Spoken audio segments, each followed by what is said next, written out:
Hey guys, I just want to do a little screencast today about the introduction to flexibility. We're going to talk about the definition of flexibility that we will use for this course, some benefits of flexibility, and the overall importance of flexibility, as well as the FitVP recommendations from ACSM for flexibility, and then some cardiovascular risk factors for disease according to ACSM. So, intro to flexibility. Defining flexibility. There are a ton of definitions of flexibility throughout many textbooks. The one we will use for this course is the range of motion in a joint or group of joints. So any test question, quiz question that you have, range of motion in a joint or group of joints is what we will use for this course. Another thing to remember is flexibility isn't all or nothing, which basically means that you can be flexible in one area of your body and then not flexible in another area of your body. For example, you could have a very flexible, hamstring muscles, but maybe your calves are very tight, right? You may be, just because you're super flexible in your quads does not mean that your lats are super flexible, right? You might have a very tight chest. So just varying areas of your body have different flexibility, okay? The importance of flexibility. Now, we obviously know that we want people to be flexible. An increase in flexibility is an ideal thing, especially for athletes.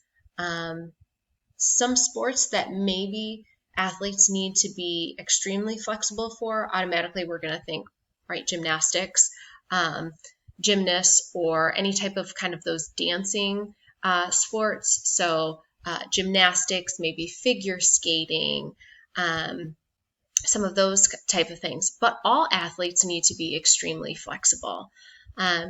As we kind of go through the semester, you guys will experience some yoga and things. But many of the professional sports teams, NBA, NFL, Major League Baseball, National Hockey League, they have all started to require many of their athletes to take yoga as part of their training program in order to improve flexibility. Improving flexibility is extremely important for having an improved performance for many athletes as well. So obviously those sports teams want their athletes to be flexible in order to get them, they're paying them millions and millions of dollars, right? They want them performing at their highest level possible. Okay, but even thinking outside of athletes, let's just think of everyday general population. So it's important for activities of daily living, right? So that literally means getting up from your chair without having low back pain after sitting at your desk for an hour and a half, right? That means being able to carry your groceries into your house, carrying, 2 big bags of groceries in each hand, carry them up the 3 stairs into your house without having pain or without tripping, right?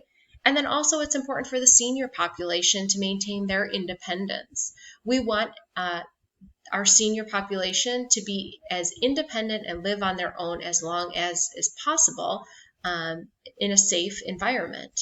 So by them being able to do what I just said about carrying your groceries, they need to be able to have flexibility and balance in order to support themselves without tripping and falling when they're carrying their groceries in, or making it up their 4 or 5 stairs or their entire flight of stairs up into their bedroom, or stepping over the tub in order to get in the bath, right? So flexibility is extremely important for everyone, right? We have our athletes, we have general population, we have senior population, which we just gave examples of how flexibility is really important for all of them. Some benefits of flexibility. You have a chapter of reading that is dedicated to the benefits of flexibility. Flexibility is so important for so many reasons. but improved athletic performance, reducing low back pain, injury prevention. One of the latest statistics that I read was that roughly 70 to 80% of the adult population will have low back pain at some point during their lifetime, right? Because we have become a seated culture. We are seated at our desk. We are seated when we're commuting to work. We are seated when we're watching TV, right? We are seated so much of the time. So when we sit, we naturally poke our chin forward. Our shoulders are rolled forward. We're maybe slouched a little bit. So all of these things are going to affect our posture, and we are going to have some type of low back pain at some point. Majority of us will. So by keeping our hamstrings lengthened, we will improve our posture, we will strengthen our core, and then be able to kind of not have that syndrome X, which we will learn about more throughout the semester. So ACSM is our governing board for exercise physiology, exercise science.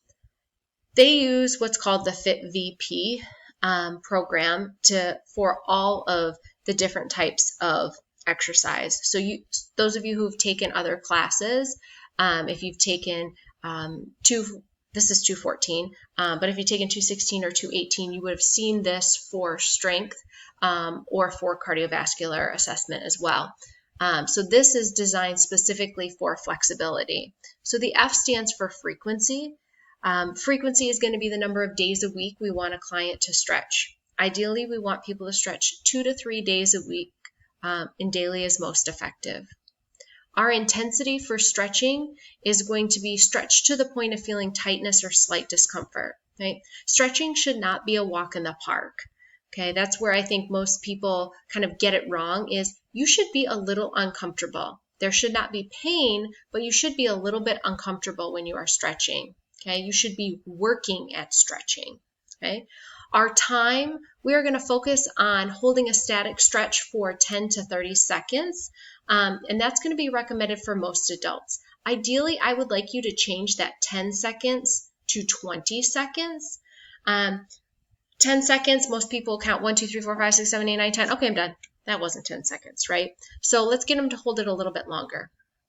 Older individuals will hold a stretch for 30 to 60 seconds. As we know, older individuals tend to have less pliability in their muscles. They tend to have more things like arthritis, stiffer joints, and they in general tend to move less than the younger population. So a longer stretch will be more effective for them. And then PNF stretching, we are going to focus a lot on PNF in one of our upcoming modules.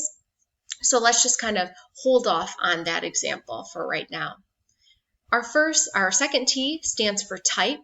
So we want a series of flexibility exercises for each major muscle group, right? So major muscle groups, think chest, think back, think quads and hamstrings, calves, maybe some type of glute stretch, right? So we want to think major muscle groups, okay? So top to bottom of the body. Also, our type of flexibility exercises that we're going to focus on: static, dynamic. We're going to change this ballistic flexibility to say SMR, 3 letters, SMR, which stands for self myofascial release. So that's using things like the tennis ball or the foam roller in order to get into that fascia of our muscles. Okay. Again, we're going to have a whole module on that, but I just want you to cross off that ballistic and think static, dynamic, SMR, and PNF. Okay. Our volume, we want each exercise to be performed for 60 seconds. So ideally, if you stretch one quad for 30 seconds, and then you go to the left quad and stretch that for 30 seconds, you're going to have to go back to the right again, stretch it for another 30, and then back to the left for another 30. which plays into our first P, which is pattern, or repetitions of 2 to 4 is recommended. So we stretched each quadriceps for 30 seconds for 2 repetitions, making it a total time of 60 seconds. Okay. Flexibility exercises are most effective when the muscle is warmed through light to moderate aerobic activity. Okay, so we want the client warmed up before we do any type of stretching. Okay, there are a couple exceptions which we'll talk about throughout the semester, but ideally all muscles should be warmed up. So whether that is going out on a 5-minute jog, whether that is doing a dynamic warm-up, which we are also going to focus on this week, or whether it's warming the client up passively through hot packs or a hot bath, the client's muscles should be warmed. Okay? And then the last P is progression. So methods for optimal progression are unknown. This is going to be the most important thing that we discuss all semester. Start committing this to memory, the FIT VPP. Okay?